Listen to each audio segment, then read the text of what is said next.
Саламатсыздар ма, құрметті студенттер? Автомобильдің құрылымы пәні бойынша трансмиссия тораптарын оқытуды одан ары қарай жалғастырамыз. Бүгінгі бейнероликтің тақырыбы карданды беріліс. Автокөліктердің карданды берілісі трансмиссия тораптарының ішіндегі бір айрықша рөлі бар торап болып табылады. Бұның атқаратын қызметі ұдайы бұрыштық өзгерісі бар және қашықтығы өзгеріп тұратын берілістерді автокөліктің бір торабынан екінші торабына жеткізіп болып тұрады. Негізінен карданды беріліс автокөліктің беріліс қорабының екінші білігінен алынған айналысты оның артқы білігіне немесе жетекші біліктеріне жеткізіп тұру қызметін атқарады. Карданды беріліс негізі үш бөліктен тұрады. Ол карданды білік, кардан топсалары және аралық тіректер.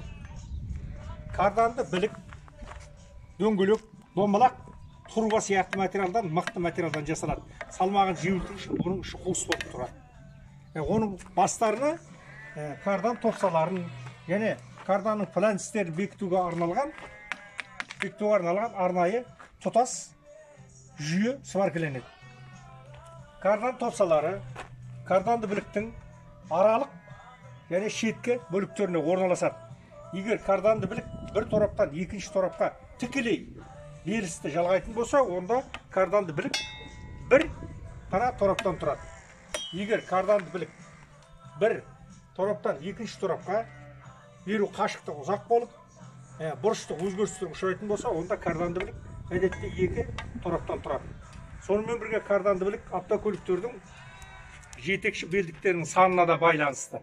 Мысалы, үш білікті, яғни үш мостылы автомобильді қояйық, оның алдыңғы мостысы да жарамды, тартқыш мосты болып есептеледі, ортаңғы және артқы мостылар барлығы да жетекші мосты болып есептелген жағдайда, онда карданды білік тарату қорабынан ортаңғы мостыға, одан кейін артқы мостыға, алдыңғы жағына және алдыңғы мостыға берілетін болады. Бұндай жағдайда үш түрлі карданды білік қолданылады.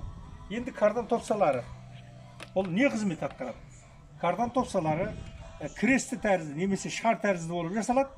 Бұл, яғни карданның берілісті бұрыштық өзгеріспен беретін уақытында өзара қозғалысқа келіп тұру қызметін атқарады. Мысалы, мінекей. Бұлай да және бұлай да қозғалып тұрады. Енді карданның беріліс жаңағыдай ұзын екі немесе бірнеше бөліктен тұрған уақытта олардың арасында міндетті түрде тірек подшипниктері орналасады.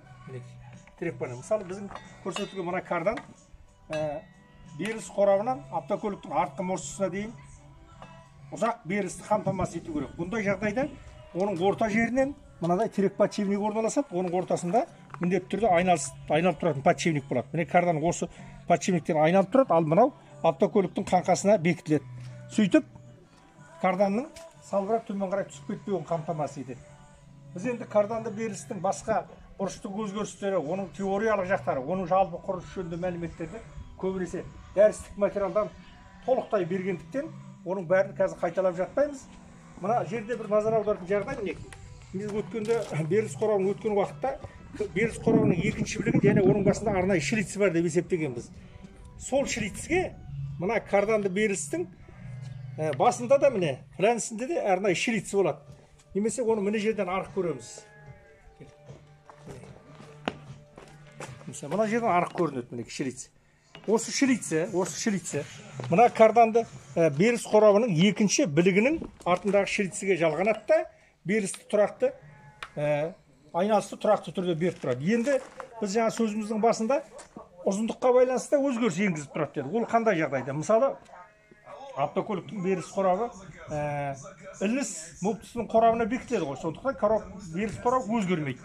Ал автокөліктің артқы жетекші біліктері рессор арқылы қаңқаға қондырылғандықтан кедір-бұдыр жолдармен жүрген уақытта артқы білік жоғары төмен қозғалып тұрады. Яғни оның беріліс қорабымен арадағы қашықтығы міндетті түрде өзгеріп тұрады. Яғни сол өзгеріп тұрған өзгерісті қамтамасыз ету үшін мына карданды біліктің басындағы шлиці мына беріліс қорабының артындағы шлицімен біресе ілгері қарай жақындап, біресе кейін қарай тартып, яғни кіріп шығып, белгілі бір қашықтықтың өзгерісін қамтамасыз етіп отырады.